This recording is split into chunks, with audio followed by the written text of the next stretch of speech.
My wife chose to go to the company gala dinner with her boss. She said it was an important occasion, that everyone would be there, that it would be good for her professional image. I just nodded, understandingly, but inside, something cracked. Because she hadn't asked me to go with her. She'd told me. A silent choice, without shouting, without fighting, without tears. And it was precisely this silence that screamed louder than any argument we'd ever had. It was as if the decision had already been made long before that night. She wore a dress I didn't recognize, makeup that didn't match her usual self, and a new perfume, one that wasn't for me. I watched the door slowly close behind her, feeling as if the house had become emptier than ever. The night passed slowly. No texts. No calls. Just the ticking of the clock and the sound of my own breathing trying to mask the tightness in my chest. And deep down, I already knew. I knew what was happening. Because when the person who says they love you chooses to shine for someone else, you understand that love has become a memory. I waited for her to return. Not out of naivety, but out of respect for what we once were. But the emptiness in the room had already answered me. That was the night everything changed. The next day, she returned like someone returning from the grocery store, without guilt, without explanation, just throwing her bag on the couch and saying it had been a long night. And I didn't ask anything. Because when the truth hurts too much, we choose silence to survive. But inside me, a silent revolution had already begun. She thought she could come and go. That she could have me there, unconditional, immobile, waiting. She didn't see the pieces she left behind, nor how much her absence forced me to find myself. The following days were a poorly rehearsed act. Cold kisses, empty conversations, forced laughter. She no longer looked into my eyes. And I no longer looked into hers. We slept together, but miles apart. We shared the same roof, but we lived in parallel worlds. I saw her phone turn face down frequently. I listened to the shower running longer than necessary. She distanced herself from her family, her old friends, everything that connected us to the past. As if she were trying to erase traces of a story that, for me, was still real. But the body speaks. And hers screamed. No confession was needed. The absences, the delays, the disguised smiles, everything pointed to someone else. The invisible lover was in every excuse, in every "I'm tired," in every lost glance. And still, I endured. Because loving someone is, sometimes, resisting one's own pride. I wanted to believe it was just a phase, a crisis, a stumble. But it wasn't. It was a choice. Deliberate. Cold. Calm. And that's what hurts the most, knowing the betrayal wasn't an accident, it was a decision. One day, while she was in the shower, her phone vibrated. I didn't want to see it. It wasn't my intention to intrude. But it was inevitable. The message was on the screen. Yesterday was unforgettable. When can we see each other again? No name. Just a heart at the end. I left the phone there, in the same place. When she came out of the bathroom, I simply said, "You can be happy with him." But away from me. She froze. The towel fell a little. Her eyes welled up. But there was no denial. No attempt to lie. Just an awkward silence. And that silence confirmed everything. She tried to talk in the following days. She said she didn't know what she was doing, that everything got confusing. That I wasn't paying attention like I used to. She blamed me for a choice that was hers alone. I listened. Every word. And I responded with the only thing I had left, dignity. I said I understood, that love sometimes dies in silence, that perhaps I, too, failed to recognize the signs. And I offered what was mine, forgiveness. Not because she deserved it, but because I deserved the peace of not carrying grudges. And that's when I decided to leave. She didn't believe me. She thought I'd never leave. That I was different, firm, too stable, to leave. But I left. In pain. In longing. In anger, yes. But I left. Because sometimes, loving yourself means knowing when to walk away. I started over from scratch. New home, new routines, new questions about myself. I rediscovered what I liked to do alone, what made me laugh, what gave me pleasure without needing to please anyone. And one day, without looking, I met someone. Someone who chooses me every day. Who doesn't need to hide their phone or give lame explanations. Who looks me in the eyes with truth. Who smiles without calculation. Who loves without reservations. Time passed. And she reappeared. With tired eyes, a low voice, and the same blouse she'd been wearing when we'd first met. She asked to talk. She said she didn't know what she'd lost until she saw me with someone else. That the other man wasn't what she expected. That she regretted it. That I even missed the smell of our sofa. I listened to everything. With respect. Because it still hurt to see her in that state. But also with the certainty that I wasn't the same anymore. I said I understood. That no one is immune to mistakes. But that my wound had healed from afar. That I was moving on in peace. And that peace sometimes comes with distance. She cried. She didn't beg. She just cried. And in her eyes, I saw for the first time the pain of someone who lost something they didn't know how to appreciate. It wasn't guilt. It was emptiness. That absence that remains when you understand that true love doesn't knock on the same door twice. And that day, she realized, she'd traded a home for empty promises. She'd been left with the leftovers of what she thought was a feast. And now, she looked from the outside in, wanting to return to a place that no longer existed. Today, I'm still with someone who chooses me even on the hard days. Who loves me through routine, through chaos, through boredom. And she carries a regret that has no cure. Because there are pains that don't kill, but leave the soul limping. There are mistakes that can't be fixed, only accepted. And there are loves that, once broken, never become whole again, they only become memories. But what did she really see, deep in my eyes, that last time we spoke? What made her understand, definitively, that she had lost me forever? This is something she will never forget. Welcome to the channel.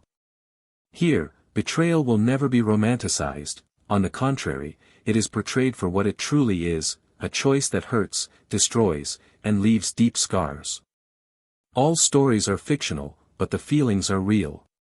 Our purpose is clear, to show, through intense narratives, how betrayal can change destinies and cause irreparable losses. Get ready. What you're about to hear is a story. Strong, exciting and shocking. A lesson in love, pain, and consequences. He met her on an ordinary late afternoon, the kind when the world seems to have forgotten to hurry. The sun fell lazily between the buildings and reflected in the glass windows of the cafe where he usually went after work. She arrived, laughing on her cell phone, distracted, as if there were nothing that day that could be more important than the conversation she was having. But he saw her. And in that moment, without her realizing it, his life began to change direction. It wasn't because of her beauty, although she had a charming presence, with an elegant simplicity that stood out even among so many people, it was because of the calm energy she carried, the carefree way she occupied the space. Their eyes met for a few seconds, long enough for time to seem to stretch just for them. She smiled without knowing exactly why, and he responded with the same restrained gesture of someone caught off guard by chance. And it was this chance that, days later, would repeat itself. She returned to the same cafe, at the same time. He did too. It wasn't planned. It just happened. And in that second silent encounter, they both understood that something wanted to happen.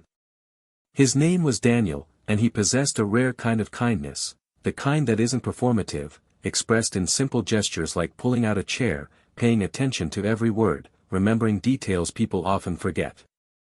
He worked as a financial analyst at an investment firm, a methodical, calm, and discreet man, but with a restless mind. He had always been passionate about old movies, had a vinyl record collection inherited from his grandfather, and cultivated a refined taste for small things, like the smell of freshly ground coffee or the sound of rain hitting the window. He was never much of a talker, but when he did, he said exactly what he felt. The kind of person who seemed made to be a foundation, a shelter. Her name was Laura. And Laura was movement. She had that sparkle in her eyes of a daydreamer, who sees poetry even in the rush of the world. She was an architect, specializing in commercial spaces, and lived in constant creation. She was intense, spoke with her hands, sped up when excited, and then laughed at herself like someone who knows it's hard to keep up with her own pace. She lived with packed schedules, projects delivered at the limit, but she always found time for friends, for family, to hear stories that weren't hers. Her greatest strength was also her weakness: she believed in people. She believed so much that sometimes she let herself be carried away by the versions others chose to present. The two became inseparable in less than 2 months. That connection, initially subtle, became routine. Dinners that started by chance and stretched into the wee hours, aimless walks around the city chatting about everything and nothing, shared music, series they watched together from a distance only to comment on later as if they were side by side. Laura pulled him toward the new, the spontaneous, the unexpected. Daniel offered grounding, direction, and comfortable silence. They were complementary opposites. She made him laugh out loud. He made her breathe deeply. With him, she could rest. With her, he could live outside the spreadsheet. And before they knew it, they were sharing the same apartment, learning to live with each other's flaws, making choices together, dreaming up plans with compound names and flexible dates. The first time they argued was over something small. A misunderstanding about a trip. He wanted something quiet, away from the hustle and bustle. She wanted to explore new cities, experience new things. They argued. But it was in that small crisis that they understood the value of balance. Neither of them gave in completely, but both gave in a little. And the trip happened, blending the new and the comfortable. They returned more connected than before. Little by little, they developed rituals: Sunday breakfasts, the habit of writing notes on the fridge, pizza nights on the couch. They lived as if they had found a safe island amidst the modern chaos. Friends said they were the right couple. That they fit together. That they complemented each other. And they believed it. But time, though silent, takes its toll. Over the years, dreams begin to take different forms. Daniel was promoted.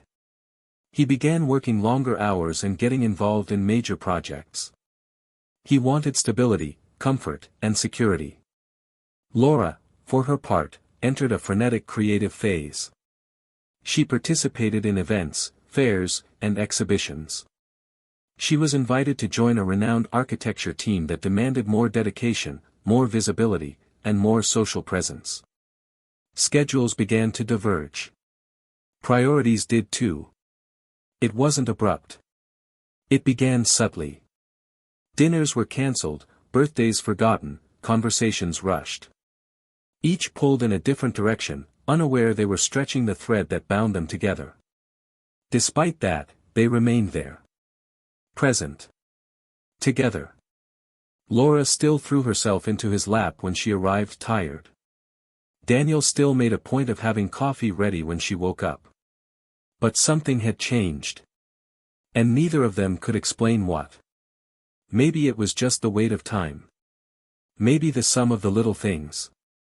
They still loved each other, or at least they believed they did. But love was no longer as light as before. It had become an effort. And while the effort was still worthwhile, it was starting to become routine. Laura began to participate in company events more frequently. She needed to show off, position herself, build an image. Daniel understood. But little by little, he was left out of these parts of her life. Not by direct decision, but by subtle exclusion. First, it was a launch cocktail party. Then a quick trip. Then a dinner with clients. He accepted. He supported. But he felt it. He felt it when she returned late and spoke little. When she seemed distant even lying next to him. He felt it, but he didn't confront her. Because trust had always been the foundation of their relationship. And he trusted. Sometimes out of love. Other times, out of fear of what he might discover if he didn't. As she grew professionally, he immersed himself more in her daily life. He took care of the house, organized the bills, and did the shopping. He began to notice how her spaces remained empty for longer. Her favorite clothes began to appear less frequently. Her perfume changed. The music she listened to in the shower changed. But even so, he continued. He prepared meals. He sent loving messages. He planned trips for them both. He tried, almost invisibly, to keep the flame of what they had built alive. Laura, for her part, seemed torn between two worlds, the new, exciting, and full of possibilities, and the old, familiar, safe, yet static. She still loved Daniel. But sometimes she missed being seen. Desired. Admired as before. And this need for validation began to weigh more heavily than it should. Their conversations became more practical. About bills, schedules, appointments. They rarely talked about feelings. When she arrived late, she'd simply say it was a long meeting. He didn't ask many questions. He just listened. And with each silence between one answer and the next, something inside him tightened a little more. He still remembered her laugh when they talked nonsense in the middle of the night. How she'd rest her head on his shoulder while they watched old movies. Now, the movies were half finished. The laughter was more restrained. And the hugs were increasingly rare. But he resisted. Because I believed it was all a phase. That true love survives wear and tear. That routines can be re-enchanted. Laura, on the other hand, no longer knew exactly what she felt. Whether it was exhaustion, emptiness, or simply longing for a version of herself that no longer existed there. When they were together, the silence began to scream. And when they were apart, sometimes, it even felt like a relief. A relief she herself couldn't explain. The house remained the same. The photos remained in the frames. The notes on the refrigerator had diminished, but still existed. To the outside world, the couple was the same. But inside, a silent abyss opened up. And no one spoke of it. Because naming the abyss would require courage. And both were too tired to confront what they might find on the other side. They continued on the autopilot of coexistence, like two strangers who remembered, every now and then, how good it was when they were still everything to each other. And it was in that space between the love that was and the love that tried to resist that history began to change. But neither realized that, sometimes, it's in that gap where ruin lies. Where the quietest choices are made. Where bonds, once firm, begin to unravel without fanfare.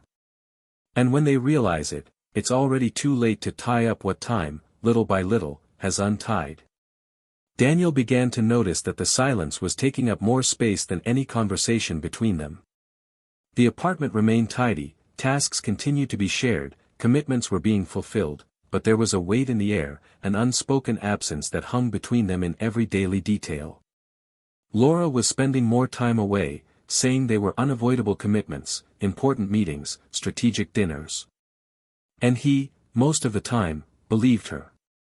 Not out of naivete, but out of the kind of faith born of sincere love, of someone who chooses not to doubt so as not to risk losing. Even so, deep down, something in Daniel began to change. It wasn't anger, it wasn't jealousy, it was a subtle, nagging intuition, as if a piece had been moved on the board of their life without him realizing it.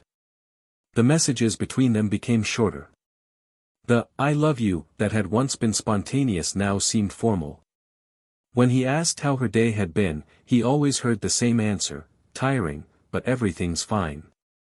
It was as if she were always in a hurry, even when she was at home. And in the rare moments they sat together at the table, Laura seemed distant, fiddling with her phone, answering emails, her mind always elsewhere. Daniel didn't interrupt her. He just watched. Her eyes no longer sought his. Her attention, which had once been his, was now focused on something he couldn't name. One night, she arrived late for a dinner they'd arranged with a couple of friends. She said she'd been stuck in a meeting, but didn't elaborate. She looked too pretty for a typical day at the office, with elaborate makeup and a dress he'd never seen before. Daniel noticed but didn't comment. He sat next to her in the restaurant and tried his best to make the moment seem normal. But Laura was restless, fidgeting with her napkin, avoiding eye contact. She laughed exaggeratedly at jokes, but her eyes didn't smile. And as much as he tried to convince himself it was just stress, a part of Daniel felt something was off, an emotional distance that could no longer be ignored. Days later, when he arrived home early from work, he found the apartment empty. Laura had said she would work from home that day. The rooms were silent. On the table, a half-finished glass of wine. On the sofa, her blazer was tossed carelessly. Her cell phone wasn't on the charger, as usual. Daniel waited for hours. He called once. No answer. When she arrived, almost midnight, she explained that her boss had scheduled a last-minute dinner with the team and hadn't been able to tell him. Daniel looked into her eyes for several long seconds. And for the first time in years, he couldn't believe it. He began paying more attention to details. Not out of distrust, but for emotional survival. He noticed that Laura changed her clothes before going out, carrying a second set of clothes in her bag. That she answered calls in the hallway, speaking softly. That she started using a password on her cell phone, something she'd never done before. Dinners as a couple became avoided. Calls in the middle of the day became rare.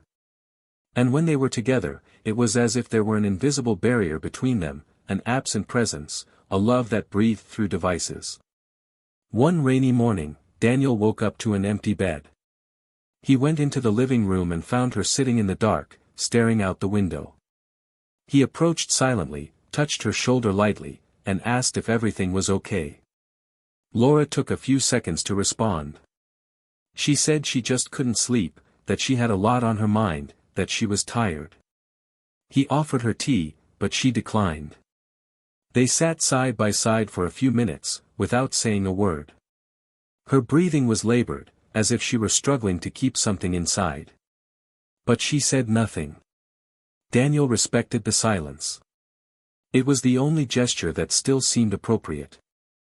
As the weeks passed, he began to find clothes he didn't recognize, perfumes that weren't hers, small details that didn't fit with the routine he knew so well. A ring forgotten on the nightstand. Makeup smeared after arriving home too late. There was always an explanation, but none of them seemed real. Until one day, while tidying the bookshelf drawers, he found a sealed envelope with her name handwritten on it. His heart beat faster. He didn't open it. He put it back. It was the kind of discovery that, once made, there was no turning back. But it confirmed what he feared most, there was something there he wasn't allowed to know. Still, Daniel insisted. He invited Laura out, trying to recreate moments that once made them happy. He proposed a short trip to relive the good old days. She declined, saying she didn't have time, that she couldn't take time off from the company.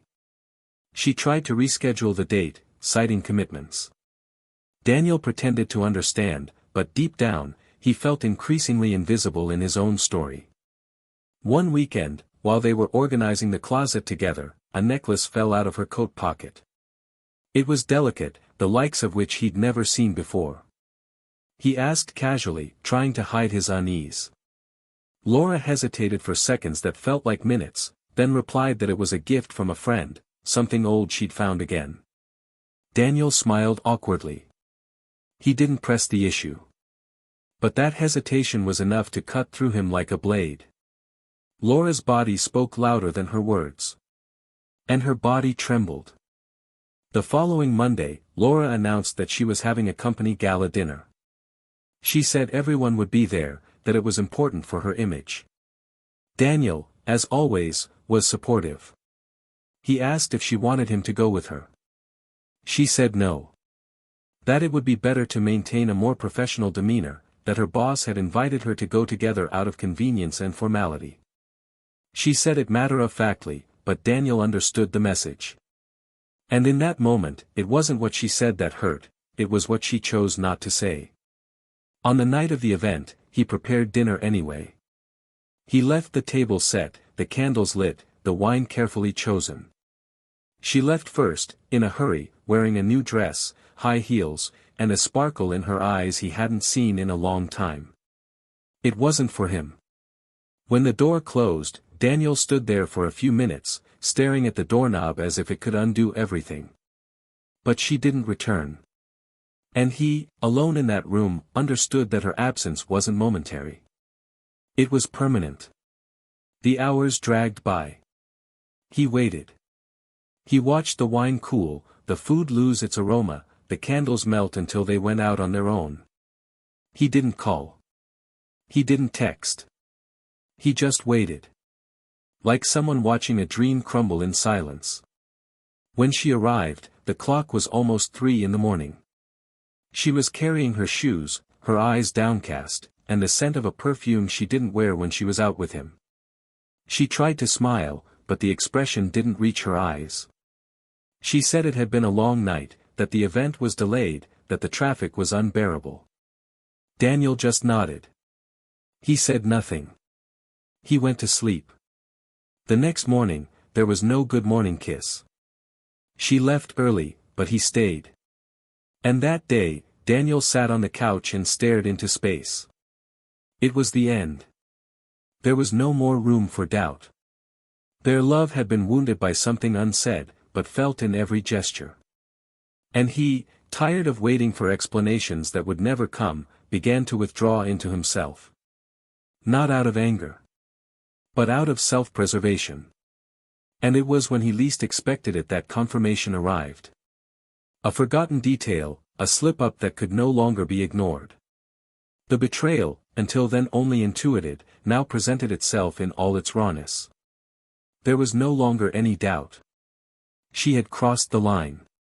And he, as much as he wanted to, could no longer pretend he didn't know. But what he didn't know yet, was that betrayal wasn't the worst thing in the story. What was about to come would change everything. Because the secret behind that abyss was deeper than he could ever imagine. Time passed with the weight of an unhealing silence. The confirmation of the betrayal was no longer news, but the pain that settled in Daniel was raw, burning, constant. He went through the days like someone surviving, fulfilling obligations, saying what was essential, trying to preserve what was left of himself in the face of a woman who now seemed a blurred reflection of the companion he had once chosen to share her life with. Laura followed her routines, acting as if nothing was out of place, though her eyes betrayed a growing discomfort, a restlessness she could no longer hide. Perhaps it was the weight of guilt, perhaps it was fear. But gradually, the atmosphere between them became unbearable. The cordial gestures became mechanical, the glances avoided, the conversations cold and functional. Daniel no longer sought answers. What he truly needed was release. It was on a cloudy Saturday, days after the gala dinner, that the tension that had built up between them finally boiled over. They were at home, each in a separate room, when Laura called him to talk. Her voice was low, slurred, as if she'd been rehearsing what she was going to say for days. Daniel entered the room slowly, sat across from her, waiting. Her heart was beating fast, her hands trembling in her lap. His gaze was calm but distant, as if he already knew what was coming would not be good. She began talking about the strain, about the distance that had grown between them, about how their paths had become different. Daniel listened silently, without interrupting. Laura tried to justify what had no justification, throwing out random sentences, trying to construct a narrative in which the betrayal was a consequence, not a choice. But he no longer reacted. It was no longer a surprise, it was simply confirmation. And then, she confessed. She said she'd gotten involved with someone else, that it was a mistake, that she hadn't intended it, that she'd let herself be carried away. The words fell like shards to the living room floor. And even though he already knew, hearing them from her mouth hurt in a different way. But he didn't scream. He didn't question them. He simply said, with a tone that mixed sadness and relief, that there was no longer anything to keep them there. She cried. She apologized. She said she still loved him, that she didn't know how they had gotten to this point. Daniel simply nodded, stood up, and said he needed some time. He left the house with firm steps, but inside, he carried a gaping abyss. He walked aimlessly, went to a nearby park, and sat on a bench, letting the cold wind wash away some of the weight he carried in his chest. There, among still trees and dry leaves, he understood that something inside him had died. Not love. But expectation. Hope. The illusion that it could still be saved. He decided he would start over. He looked for a new apartment and announced he would be leaving soon. There were no more arguments. Just a melancholic silence, the end of history. In the following days, he calmly organized his things, choosing what to take, what to leave, what to throw away.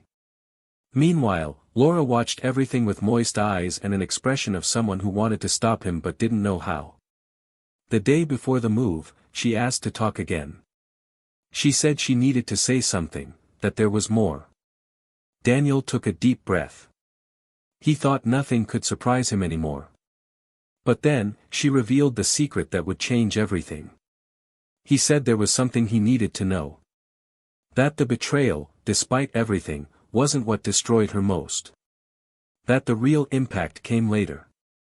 And, with a choked voice, he explained that, weeks after she began her relationship with the other man, one random morning, she decided to stop by the cafe where she and Daniel had first met. She sat at the same table. Ordered the same coffee. She tried, for a few minutes, to relive that feeling of beginnings, of discovery. And it was there, at that very moment, that she saw something that shattered everything inside her. Across the room, through the rain-fogged window, she saw Daniel sitting with a woman. They weren't holding hands, nor was there any obvious physical contact. But there was one detail she knew all too well, the way he looked. That calm, focused, gentle gaze, with a light, sincere half-smile, the same one that had once been hers alone. He listened to the other woman intently, laughing spontaneously, touching her arm naturally. And in that moment, Laura understood what it meant to be replaced. Not by her body. But by her emotional space. By everything she herself had chosen to abandon. She stood there, motionless, watching the scene for a few minutes. The pain she felt wasn't jealousy. It was the recognition of what she'd lost. She said she ran out, got into her car, and cried like she'd never cried before. The betrayal she'd committed seemed small compared to the pain of seeing Daniel, silently, starting over. That someone was taking the place she'd destroyed. That the love she'd thought eternal had learned to go on alone. Laura confessed she tried to pretend she didn't care, that it was just wounded pride. But it wasn't. It was loss. And it was on that day that she truly understood what she'd done. Daniel listened to everything without interrupting. For the first time, he felt Laura was saying something from the heart. She didn't speak as if she wanted an apology. She spoke as if she was facing her own mistake, naked and irreversible. He asked why she never told him. She replied that she was afraid to show how much she had lost. That she preferred to appear strong rather than acknowledge that she had destroyed her own home. Daniel remained silent. And after a few seconds, he said there was no going back. That forgiveness existed, but love no longer lived there. Laura cried uncontrollably. She only asked him to understand. That he wouldn't hate her. That one day, if he looked back, he would know that, despite everything, she had loved him. But Daniel no longer wanted to carry the pain of trying to understand what no longer made sense. He had forgiven, yes. But he had healed far away. And in that moment, he understood he no longer needed justifications. What he needed was to close that door, without resentment, without hatred, but with the dignity of someone who knew how to leave before destroying himself. He stood up. He said he hoped she, too, would rebuild herself. That she would find what she was looking for. And he walked out of the room with calm steps, leaving behind not only a broken marriage, but also a part of him that no longer belonged to him. That same day, he met the woman with whom he had started something new. It wasn't a relationship yet. It was a beginning. But it was light, sincere, and honest. He told her everything. He said he needed time, but that he wanted, for the first time in a long time, to try to be happy again. She smiled, touched his hand, and said she was there. That she wasn't in a hurry. That the important thing was to be with someone who chooses truthfully. And there, amidst recognizable glances, Daniel understood that life goes on. That love isn't always eternal, but self-respect must be. That pain teaches. That abandonment hurts. But that a new beginning, when it arrives quietly, has the power to heal wounds that seemed incurable. And on the other side, in a silent room, Laura stared at her phone screen. She reviewed old photos. She replayed conversations in her head. She wondered where she'd lost herself. And deep down, I knew no answer would change what had already happened. Because some choices cost everything. And there are glances that, once averted, are never the same again. But there was one last time their paths would cross. And when that happened, she would see, with her own eyes, the most painful truth of all, that love, when it leaves silently, doesn't warn that it won't return. Without looking back, Daniel descended the building's 3 flights of stairs with firm, almost mechanical steps. His body seemed to act for him, while his mind still processed Laura's words, her eyes watering, her restless hands trying to touch what no longer belonged to him. The afternoon sky was beginning to close in with heavy clouds, and the cold wind carried with it what remained of a bygone era. As he exited the lobby, he took a deep breath, as if releasing a weight he'd carried for too long. It no longer hurt. Or maybe it did, but in a different way, like a wound that had stopped bleeding and become a scar. He walked for a few blocks, aimlessly, trying to clear his mind. He wanted silence. But not the silence of a home that was no longer home. He wanted the kind of silence that finds meaning, the kind that soothes, that reorganizes, that no longer needs to shout to be noticed. That same night, after a heartfelt conversation with the woman who had been growing closer to him in recent months, someone who knew him more from the present than from the remnants of the past, Daniel made the decision he had been pondering for weeks. He called a real estate agent, moved up, signed a temporary lease in another neighborhood, and began packing up what was left of the apartment. The clothes, the books, the paintings, everything was carefully separated. There was no longer any anger or anguish. Only the knowledge that he needed to go outside and breathe. As he packed his life, an old song played in the background. He didn't cry. He only smiled faintly at times, as if recognizing that he had been happy there, but that happiness no longer belonged to him. Across town, Laura faced the cruelest emptiness of her life. It wasn't physical loneliness, there were people around, concerned friends, invitations to go out, constant messages. But it was a loneliness of presence, of soul, of meaning. No connection filled the silence Daniel left behind. No face replaced the calm in his eyes. She tried to fill her time, dedicating herself to projects, immersing herself in tasks that required her attention, but her thoughts always returned to the same place, the last time he looked at her as if he had already broken inside.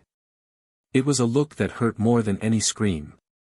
Because it carried the irreversible acceptance that there was no longer us. 2 weeks later, their paths crossed again, unexpectedly, in a small downtown coffee shop. Daniel was sitting at one of the tables in the back, a book in his hands and looking as relaxed as ever. He wasn't alone. The woman with him smiled lightly, and they both seemed completely at ease. Laura hurried in, talking on the phone, and only noticed him when she was a few steps away. Her heart raced, her fingers froze, and she instinctively looked away. But it was too late. Daniel had already spotted her. She hesitated, considered leaving, but then took a deep breath and approached. "Hi," he said, almost whispering. Daniel looked up, calmly closed his book, and smiled. A gentle, polite smile. The woman beside him looked at Laura neutrally, nodded, and discreetly stood up, heading toward the counter. Laura remained standing there, as if the floor were about to give way. He invited her to sit, as calmly as ever, as if offering a final gesture of peace. "Are you okay?" she asked, trying to keep her voice steady. "I am," he answered sincerely. "And you?" She hesitated, looking around as if seeking support from walls.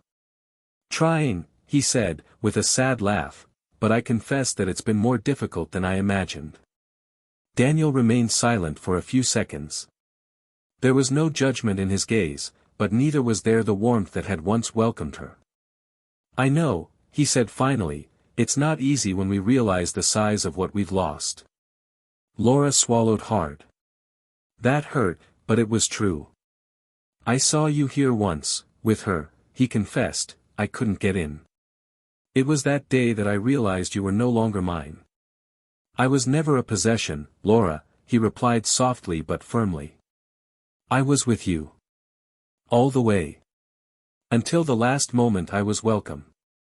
She nodded, tears beginning to form in her eyes. "I messed up, didn't I?" Daniel took a deep breath and rested his arms on the table. "I don't know if ruin is the right word. I think, you made choices.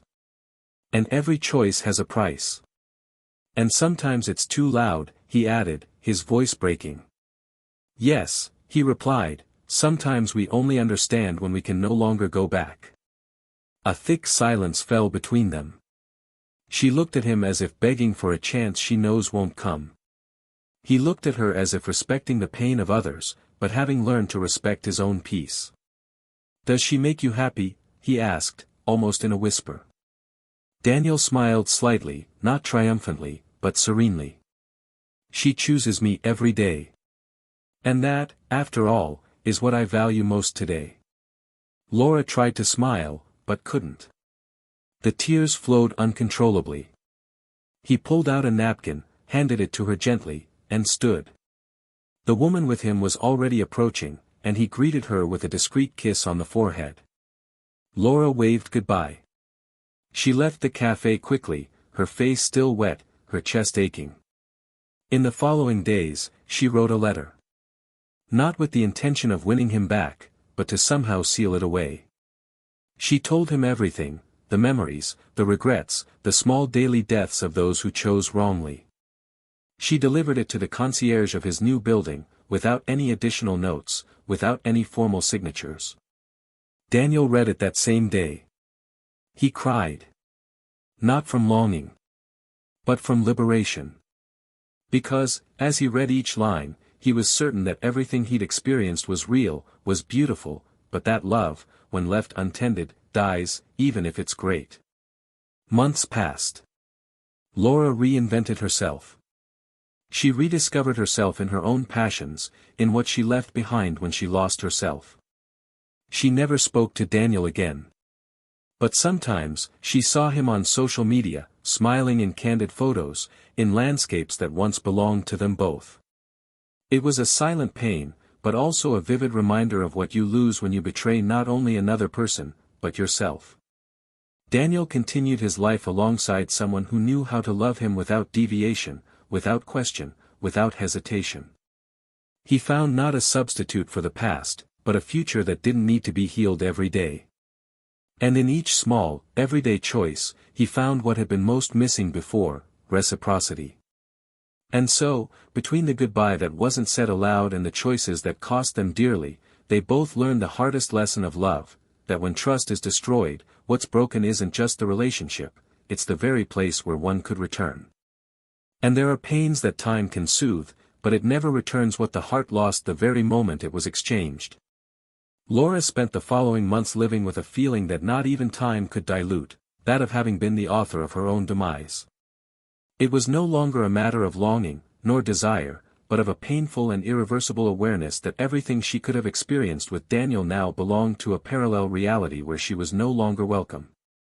The world around her continued to spin, the commitments, the deadlines, the new projects, but within her there was a constant pause, an interruption that repeated itself every time she remembered his gaze in that café, so serene, so free of her, as if the last traces of who she once was had dissolved there.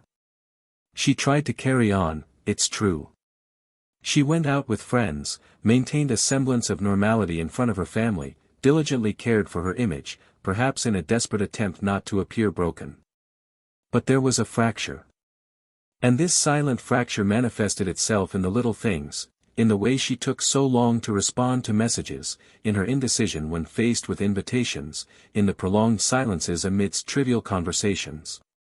Laura was present in the world, but absent from herself. Daniel's days, on the other hand, continued with a different texture. There was a kind of peace he'd never experienced before, not because everything was perfect, but because there was now a lightness. He'd learned to recognize the signs, to respect his own limits, to appreciate the simplicity of gestures that had previously gone unnoticed. With his wife by his side, every little routine took on meaning, from the coffees prepared without having to ask to the spontaneous conversations about movies, fears, and memories. He wasn't searching for the past in her eyes, and that was the most liberating thing of all. It was a new beginning that didn't require rebuilding what had been destroyed, but rather the construction of something entirely new, based on truth, mutual admiration, and, above all, real presence. There were still marks of what he'd experienced with Laura, of course. No one emerges unscathed from a profound surrender. But those marks no longer hurt. They were part of who he'd become. And because of that, they were also part of the peace he now felt. The contrast between them was stark, but they both knew, in different ways, that it was fair. Laura understood, now clearly, that her greatest betrayal wasn't getting involved with another man. It was leaving Daniel emotionally alone for so long, while he was still struggling to hold together a relationship she had already let crumble internally. She recognized that the real betrayal began well before the kiss, the touch, the hidden messages. It began when she stopped listening, looking, choosing. And perhaps this was the greatest dilemma she carried, knowing that there wasn't a single moment of rupture, but a series of small, daily abandonments she pretended not to see. One afternoon, while visiting a mutual friend who was still in touch with Daniel, Laura overheard something that completely disarmed her. Commenting on an art exhibition he had visited with his new partner, her friend uttered a simple sentence: "He smiles like he hasn't smiled in a long time." Laura didn't react immediately, but she felt as if she'd been punched in the chest. Not out of jealousy, but because she realized that the laughter she'd so often wasted was now blossoming elsewhere. A place she could no longer reach. That haunted her for days. And for the first time, she began to wonder not about what she'd lost, but about who Daniel had become after her. Meanwhile, Daniel was doing something he hadn't been able to do for a long time: planning. Not just events, trips, or dinners, but life plans.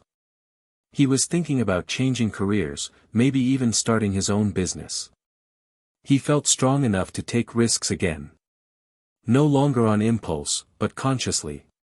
The presence of the woman walking beside him was calm, solid, and firm. She didn't demand to be the center of his life, but offered a genuine partnership. This enchanted him more than any fleeting passion could have. Ironically, a new twist was approaching. An urban restoration project involving several city companies brought together professionals from different fields.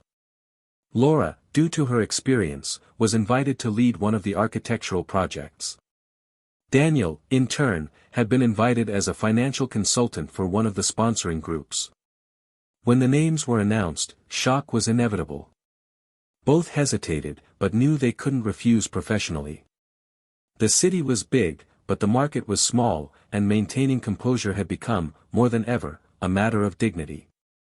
At the project's first official meeting, the two greeted each other politely.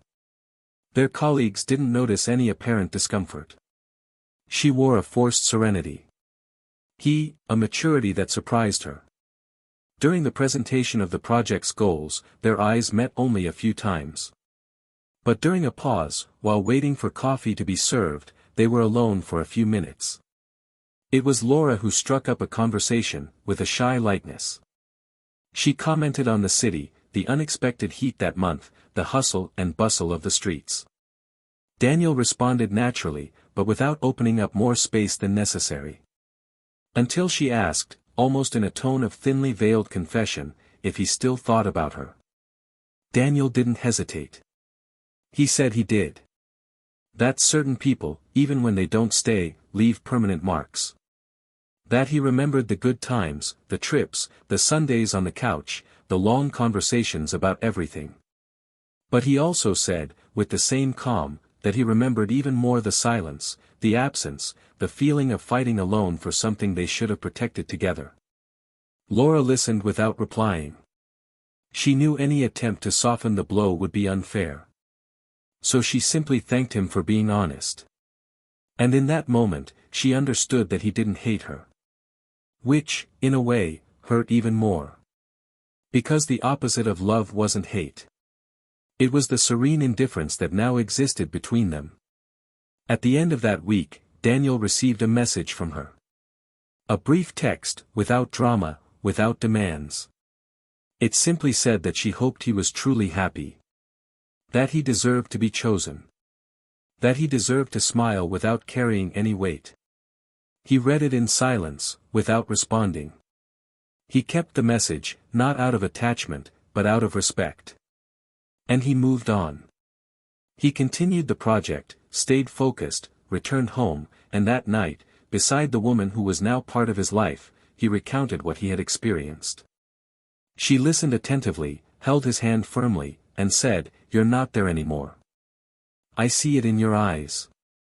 Daniel smiled. And in that smile, there was truth. Laura, for her part, continued working on the project with dignity. She no longer tried to provoke meetings or create situations. She fulfilled her role efficiently, demonstrated competence, and maintained focus. There was a melancholy serenity about her, that of someone who had finally learned to live with the choices she had made. There were no more public laments or attempts at reconciliation. What she had was maturity. The same maturity that had been lacking when there was still time to save what had been lost. And that, in itself, was a kind of silent redemption. Both were finally at peace. But in different directions. And that was the cruelest part of the whole story, knowing that love existed, was real, was strong, but that, even so, it didn't survive. Because love is also caring. And once care is broken, love can even endure for a while, but one day it tires. And when it tires, it leaves. But there was still one last piece to fit together. One final gesture. One moment that would definitively define the end of this story. And when that moment arrived, neither of them was prepared for what it would bring. The weeks following Daniel and Laura's professional reunion were like a minefield of pent-up emotions. Both remained firm in their posture, respectful, polite, but behind every polite word lay a universe of memories that, though muffled, insisted on peeking to the surface. The urban project was progressing well, the team flowed harmoniously, and they both fulfilled their obligations masterfully. But deep down, each faced different dilemmas. Daniel felt increasingly whole, more centered in who he had become after the pain. Laura, on the other hand, experienced a kind of growth that only comes when one faces one's mistakes head-on, not with victimhood, but with awareness. She no longer expected anything from him, no longer harbored fantasies of a fresh start, but deep down, she longed for the chance to say goodbye to their story with dignity. She knew the final chapter had been written without her presence, and perhaps that was precisely what hurt most, the absence of a shared ending. Late on a rainy Friday afternoon, after the project's last in-person meeting, the team suggested an informal get-together at a nearby bar. Everyone was in high spirits, laughing, planning drinks and small celebrations. Laura hesitated. She considered refusing. But something inside her told her it might be important to go. Not for Daniel. But for her. For no longer running from the shadows, for allowing herself to exist in the same space where he was, without having to feign indifference, without trying to fix the irremediable. Daniel didn't resist either. When they invited her, he simply glanced quickly in her direction and, with a slight nod, confirmed his presence. Deep down, they both knew something needed to happen there. Not a return, not a repeated apology, but perhaps just a final moment of humanity between two people who loved each other deeply and were deeply hurt. The bar's atmosphere was welcoming, lit by amber pendant lights and soft music playing in the background. Conversations flowed in scattered groups, and gradually, colleagues said goodbye, thanking them for their work, promising to stay in touch. It was already evening when only 5 people remained at the table, including Daniel and Laura. The mood was light, but a subtle tension hung in the air. Laura realized she couldn't bear to leave without saying something, without at least acknowledging what was there between them, so unsaid and yet so present. She waited for the other 2 in the group to go to the bathroom, excused herself, got up, and went to the bar, where he was getting his second whiskey. "Do you have a minute?" he asked calmly. Daniel looked at her, took a slow sip, and nodded. They stepped outside, covered by an awning, where the rain pattered softly and steadily against the asphalt. The streetlights reflected off the puddles, and the sound of the water created a kind of complicit silence between them. Laura leaned against the exposed brick wall, crossed her arms, and took a few seconds before speaking. "I don't know exactly why I asked for this minute. Maybe I just want to end this properly, not between us," he corrected, "but inside me." Daniel didn't answer. He just looked at her intently. She continued, her voice unhurried but full of truth. "When everything happened, I spent a lot of time trying to convince myself that you were also to blame. That you let us grow cold, that you distanced yourself, that you didn't see me. But that was just my way of not facing the fact that I was the first to stop trying. I left the relationship long before my body left. I neglected it, pretended everything was fine, got used to being admired by others, and forgot the value of being loved in silence." She paused, discreetly wiping away a tear that was trying to escape. Daniel remained silent, but his eyes were attentive, present. "I saw you there, every day, trying. And yet, I chose the easy way out. I let myself be carried away by a glow that had no depth. And when I woke up, you were no longer there." Daniel took a deep breath, moved a little closer, and with a calm but firm tone of voice, answered. "You know what was hardest for me? It wasn't losing you. It was realizing that, even with everything we built, you didn't have the courage to look at me and tell me you wanted something else. You left in silence. And silence hurts more than any scream." She nodded, tears now streaming down her face without resistance. "I know. And you're right.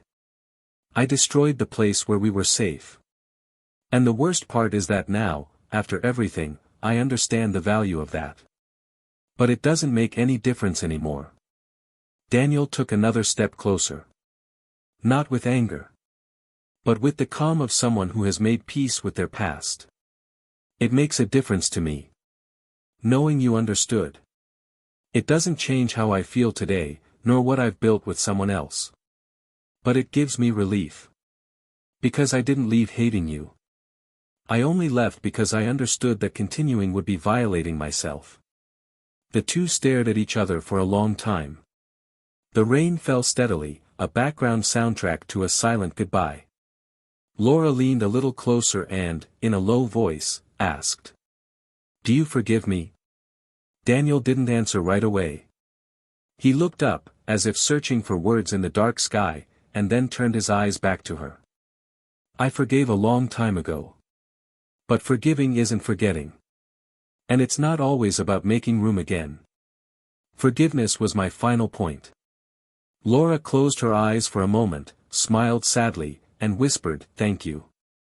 She knew she wouldn't hear more than that. And she didn't need to. That conversation was everything she'd been searching for since she saw the end in his eyes. Now she had received it. And even though it hurt in a lighter way. She could finally take a deep breath, turn her back, and walk to the taxi with a sense of closure. Daniel returned to the bar, sat next to the woman who was now a part of his life, and ordered another glass of wine. She noticed his distant look and asked if everything was okay. He said yes, that it was just the rain bringing back memories. And he smiled lightly. That night, they both slept with their hearts at peace. Not because everything was resolved, but because they accepted that some stories don't end with reunions and reconciliations, but with dignity and maturity. Life went on. And so did they. Each on different paths, with lessons they would never forget. But there was one last gesture. An encounter that was unplanned, but that would bring together past, present, and the definitive lesson on what it truly means to love, and, above all, to lose. It was on a sunny Sunday, months after that last conversation in the rain, that chance set the scene for the final chapter of their story. The park was full, families strolled with small children, couples sat on the grass exchanging hushed words, and the sound of children's laughter mingled with the soft birdsong. Daniel walked slowly along one of the trails, beside the woman who was now his daily choice, with whom he had built a serene relationship based on mutual trust, respect, and care. They both carried coffees, talked about a trip they planned for the next holiday, and laughed at small, insignificant things. It was a kind of silent happiness, without grand gestures, but full of meaning. He no longer carried weight, nor shadows. He knew that this peace was the result of everything he had decided to face head-on, of every pain he had chosen to transform into strength, of every goodbye he had learned to accept without begging for return. As they walked along the tree-lined path, a group of teenagers ran between the trails, and one of the boys, distracted, accidentally bumped into Daniel. The coffee cup fell, staining his shirt. The woman beside him rushed to help him clean it up, laughing at the situation. He returned her laughter with an affectionate look. And it was precisely at that moment, as he wiped his shirt with a napkin, that his eyes met Laura's once again. She was sitting alone on a wooden bench, a book open on her lap, but unable to read. Her eyes were fixed on him, transfixed. She wore simple clothing, her loose hair dancing in the light wind, and the expression on her face was that of someone who no longer expected to see her again. And perhaps because of that, he felt the impact of that spontaneous reunion even more deeply. Laura watched the scene for a few seconds, but it was enough time to take it all in. She saw the lightness of the touch, the genuine affection in the look Daniel gave that woman, the kind of look that had once been hers. There was no jealousy in that moment, nor any desire to interrupt or intervene. There was acceptance. A painful silence, but also liberating. She closed the book slowly, took a deep breath, and prepared to stand. But before she could discreetly move away, Daniel's companion saw her and, with a natural gesture, touched his arm, pointing in her direction. Daniel turned and, recognizing her, maintained his calm demeanor. He simply greeted her with a slight wave, wordless, without a hint of approaching. Laura returned a barely perceptible smile and, without hesitation, picked up her bag and left. That night, Daniel didn't comment on the encounter. He knew there was no need. It wasn't a secret, nor was it a hurt feeling. It was simply something resolved. Something that was part of his history, but no longer interfered with the present. The woman beside him knew him well enough to notice the unusual silence, but she didn't force a conversation. She simply held his hand while they watched a movie in the living room and dozed off on the couch, cuddling. That tranquility was something he never imagined he could feel again after being betrayed and destroyed from within. It was the certainty that love can be rebuilt, yes, but only when it's born from a new truth. Laura returned home that afternoon with a heavy heart. She looked in the mirror and recognized a more mature, more tired, but also more aware version of herself. She understood that there are loves we only appreciate when they can no longer be touched. That there are people who don't wait forever. That there are actions that are like mirrors, they reflect what we are in that moment, and sometimes, that reflection is too painful to accept. She wouldn't try to contact anyone anymore. She wouldn't write any more letters. She wouldn't search social media. Not out of pride, but out of dignity. She had learned, with all the tears she shed in silence, that regret without change heals nothing.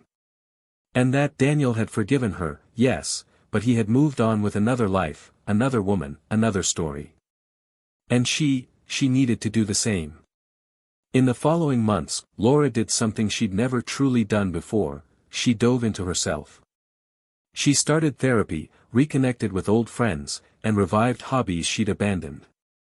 She rediscovered the pleasure of being alone without feeling lonely. She understood that her worth didn't come from external validation, but from the peace she felt when her soul was aligned with her heart. She attended a professional event in another city, where she was invited to speak about sustainable projects, and received a standing ovation. For the first time, as she left the stage, she didn't feel like telling Daniel about it. And upon realizing this, she understood that she was finally free. Years later, in a small, cozy bookstore, while organizing a book signing for her first book on effective architecture and the relationship between spaces and emotions, she spotted an older couple with a toddler. The woman was smiling, sitting next to a man reading a book to the little girl. Laura stopped for a second. It was Daniel. He didn't see her. He was focused on the story he was telling the child who called him Daddy.